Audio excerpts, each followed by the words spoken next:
성경을 읽다 보면 믿음은 가지만 이해하기 어려운 내용들이 많이 있다. 그 중 하나가 요한복음 5장 25절에 죽은 자들이 하나님의 아들의 음성을 들을 때가 오나니 곧 이때라 듣는 자는 살아나리라의 말씀이다. 우리는 예수님의 재림시에 창세 이후로 죽었던 성도들의 부활을 믿는다. 그런데 그렇게 죽어서 흔적도 없이 사라진 사람들이 어떻게 주님의 음성을 들을 수 있을까? 귀를 비롯한 육신의 구조가 다 없어졌는데 말이다. 물론 하나님의 능력으로 그렇게 되겠지만 그것이 매우 궁금하였다. 그런데 언젠가 신문에 난 뉴스가 나에게 힌트를 주었다. 20년 동안 식물인간으로 누워 있었던 사람이 머리맡에 있던 높은 화분대에서 간호하던 분이 실수로 꽃병을 바닥에 떨어뜨려 쨍그렁하고 깨지는 요란한 소리에 20년 동안 의식이 없던 환자가 깜짝 놀라 깨어났다는 것이다. 식물인간으로 지내는 모든 환자들이 그렇게 꽃병이 깨지는 소리를 듣고 깨어난다면 모두가 꽃병을 깨뜨리려 하겠지만 모두가 그렇지는 않을 것이다. 나는 어쩌면 깨어난 환자가 식물인간이 되기 전에 꽃병 같은 물체가 깨지는 소리에 어떤 트라우마가 있었지 않나 싶은 것이다. 예를 들어 어렸을 적에 집에 있는 감나가는 도자기를 깨뜨려 부모에게 심한 꾸중을 들었든지 하는 것이다. 그때 깨지는 소리가 그에게 각인이 되어 아마도 그는 식물인간이 되기 이전에도 무언가 그렇게 깨지는 소리가 나면 자신의 과거에 놀랬던 기억이 되살아나 깜짝 놀래곤 하지 않았나 싶은 것이다. 그렇게 잠재했던 의식이 식물인간으로 의식이 없었지만 갑자기 꽃병이 떨어져 깨지는 소리가 그에게 내재하고 있던 잠재의식을 충격하므로 자신도 모르게 깜짝 놀라 깨어난 것이 아닌가 추측해보면서 위 성경절을 이해하는데 도움이 되는 기회가 되었다. 성경에서 하나님을 믿고 사는 사람들이 죽을 때 육신으로는 잠을 잔다고 한다. 그러나 성경은 그의 영은 죽지 않는다고 한다. 마태복음 10장 28절에 예수님께서 몸을 죽여도 영혼은 능히 죽이지 못하는 자들을 두려워하지 말고라고 하신 말씀이 나온다. 육신은 죽지만 영혼은 죽지 않는다는 말씀이다. 그 말씀은 영혼이 따로 있어서 활동하여 산다는 말씀이 아니라 그 사람의 믿음의 정신과 마음은 죽어도 사라지지 않는다는 말씀인 것이다. 아브라함의 믿음의 정신, 마틴 루터의 개혁의 정신은 없어지지 않고 살아있듯이 말이다. 그렇게 살았을 때 하나님께 속한 영과 하나님의 말씀을 믿음으로 따르는 인간의 영혼이 결합될 때 비록 인간은 죽음이라는 육신의 잠으로 사라지는 것 같으나 이미 결합된 하나님의 영은 죽지 않으시며 잠자는 성도의 영혼을 계속 붙들고 계시는 것이다. 그것은 누가복음 20장 38절에 하나님은 죽은 자의 하나님이 아니요 산 자의 하나님이시라 하나님에게는 모든 사람이 살았느니라라고 하신 말씀에서도 나타나 있다. 하나님께서는 비록 성도들이 죽음의 잠을 자더라도 성령을 통하여 살아있는 것으로 간주하시는 것이다.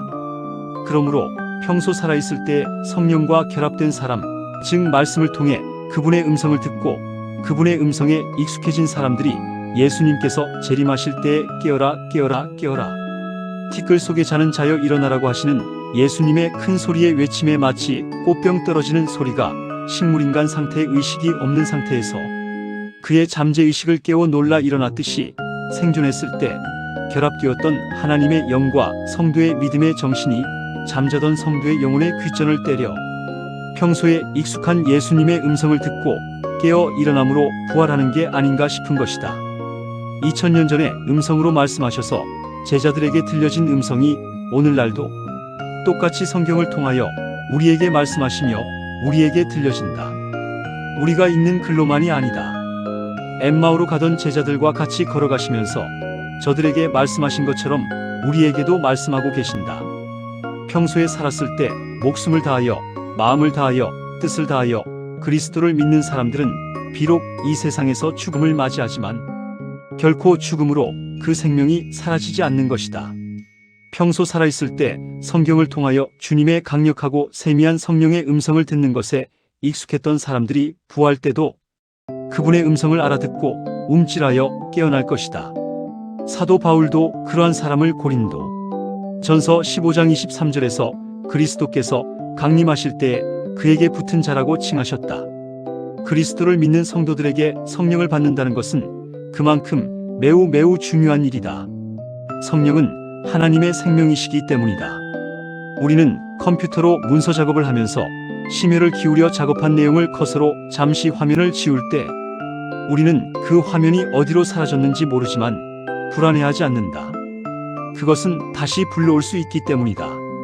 작업한 내용이 컴퓨터 본체에 안전하게 보관되듯이 그리스도를 믿는 우리는 비록 죽음을 맞이했을지라도 우리의 생명은 하나님께서 안전하게 보관하고 계시며 재림하실 때 컴퓨터의 커서가 보관하고 있었던 문서를 다시 꺼내오듯이 잠깐 잠잤던 우리의 생명을 다시 주님께서 불러내시어 하늘에서 영원히 하나님과 함께 살게 하실 것이다.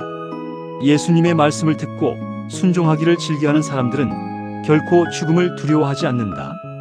믿음은 생명이기 때문이다. 성경은 이렇게 기록하고 있다. 진실로 너희에게 이르노니 죽은 자들이 하나님의 아들의 음성을 들을 때가 오나니 곧 이때라 듣는 자는 살아나리라. 요한복음 5장 25절. 이를 기이히 여기지 말라. 무덤 속에 있는 자가 다 그의 음성을 들을 때가 오나니 선한 일을 행한 자는 생명의 부활로 악한 일을 행한 자는 심판의 부활로 나오리라. 요한복음 528절에서 29절. 또 영감적인 종교 저술가는 이렇게 감동적인 말씀으로 우리에게 감동을 주고 있다. 땅이 흔들리고 번개가 번쩍이고 우레소리가 요란한 중에 하나님의 아들의 음성이 자는 성도들을 불러일으킨다. 주님께서는 의인들의 무덤을 보시고 당신의 손을 하늘을 향하여 드시고 깨어라 깨어라 깨어라 티끌 가운데서 자는 자여 일어나라 고 외치신다. 이 땅의 어느 곳에서나 죽은 자들이 그 음성을 듣게 될 것이며 그 음성을 듣는 자는 살아날 것이다. 이때에 온 세상은 모든 나라와 족속과 방언과 백성 중에서 부활한 큰 무리로 소음이 일어날 것이다. 그들은 사망의 감옥에서 나와 불멸의 영광을 입고 사망아 너의 이기는 것이 어디 있느냐? 사망아 너의 쏘는 것이 어디 있느냐고 외친다. 그리고 산 의인들과 부활한 성도들은 음성을 합하여 오랫동안 승리의 즐거운 함성을 올릴 것이다.